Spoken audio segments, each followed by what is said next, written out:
Welcome back, everyone. If you're new to the channel, my name is Jordan McComb. I'm a strength and conditioning coach here in Surrey, British Columbia. I primarily work with rotational sport athletes, a ton of golfers and baseball players. What I wanted to do today was start sharing my journey on my off-season speed training. Today I'm going to go over a little bit of my program from last year, my results that I had, and some changes and tweaks that I want to make this year to give the best results possible. So I'm going to go into some of the data here from last year, and I'll share along here up to my side so that you can see some of that data. Quick recap on last season before I get into the pros and cons. It was a 12-week swing speed training program, primarily using the speed stick protocol that you can find on the website.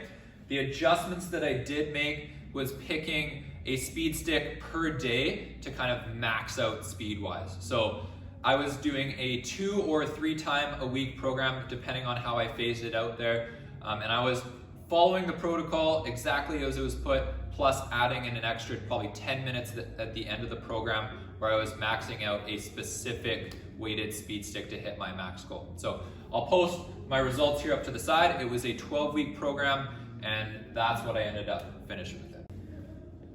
So the pros of my program from last year primarily were the results it gave.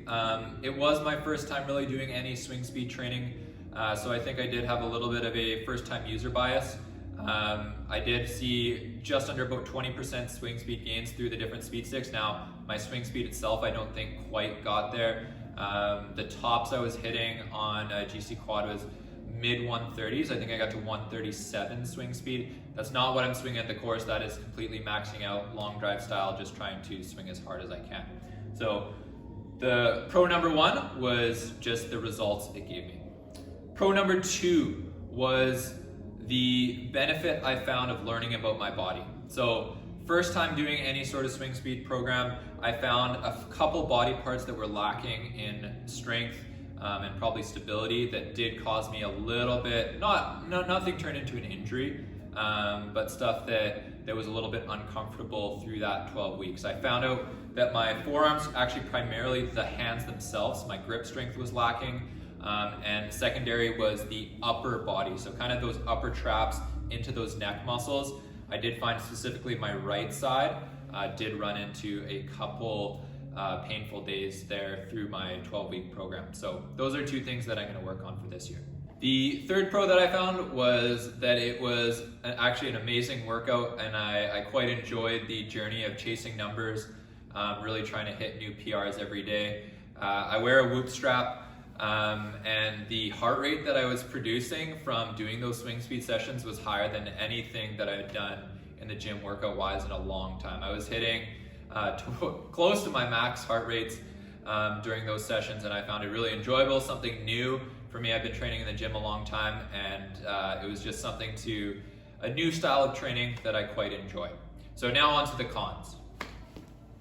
So to be honest, there weren't too many cons in my first time through this program. I kind of treated it as a learning experience. For me, the number 1 con would be that I feel like I maybe chased the speed so much that it did affect the swing a little bit. This year I'm working on mechanics a lot more. I'm working with a professional to help me out on that end. So I would say if anything, maybe I was chasing the numbers so much that I lost track of my swing itself. I am trying to play at a relatively high level, high amateur level. I enjoyed playing good golf. So that's one thing I'd be cautious about. If your goal is still to play competitive golf, make sure you don't go so far down one road that you lose your playing ability.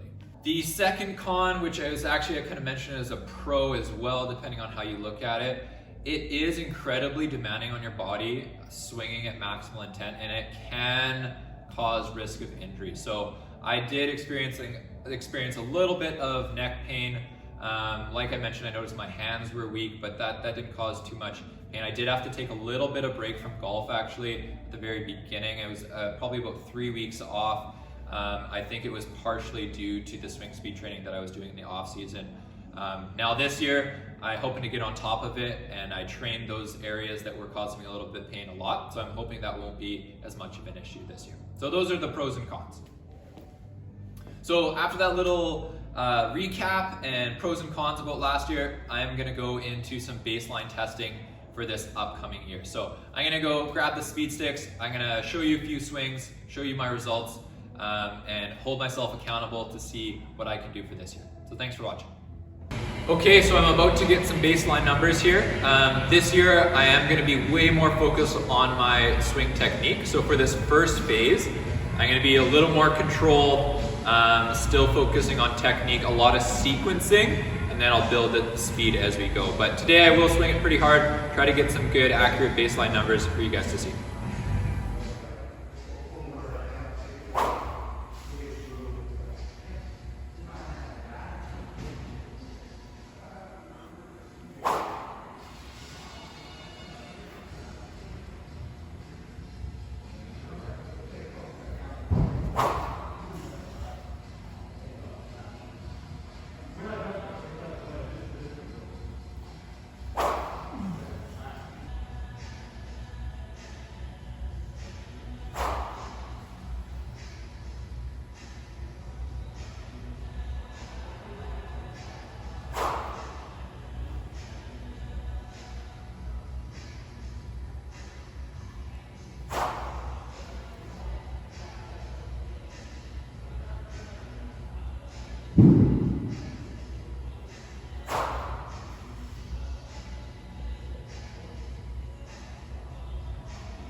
Okay guys, so I just finished up my testing.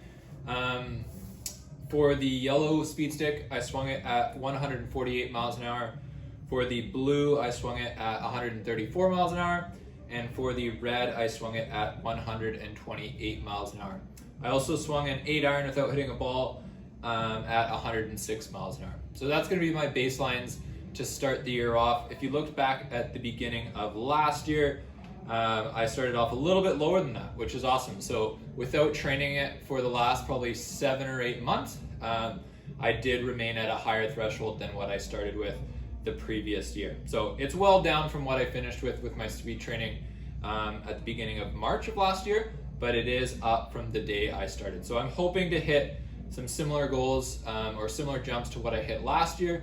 I think 10 to 15% would be great on this year's edition. So thanks for joining us, and stay tuned for more episodes on this speed journey. Thanks.